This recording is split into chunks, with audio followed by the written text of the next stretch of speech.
La strada che facevo ora a tornare indietro tutte le volte 6 anni fa quando venni qua, questa strada qua, quella che vi dicevo prima, che va da Vapo al Calco fino al centro qui. E ora no, hanno un po' più di fantasia, alle volte si passa dalla centrale da Bastos, che sarebbe l'ingrosso della roba da mangiare. Magari una delle prossime volte vi faccio un reportage da quella zona lì, centrale da Bastos e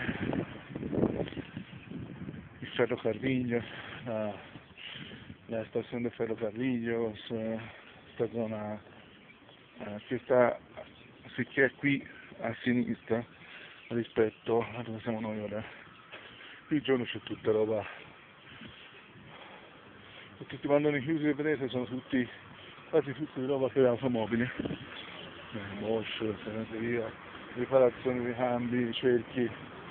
tre bischerate possibili immaginare, rettificazione, dischi e tamburi, tutto per gli americani, Margheras, cioè tubi via, per radiatori e anche per la benzina, tutta roba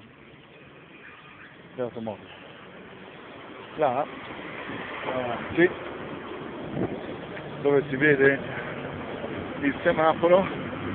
qui passa la carretera nazionale, ho detto un po' la toscana, la carretera nazionale, esta che llega desde Messico, si dice viene da Messico, non è che si dice viene da Città del Messico, viene desde México y se va para Costa Rica y después no me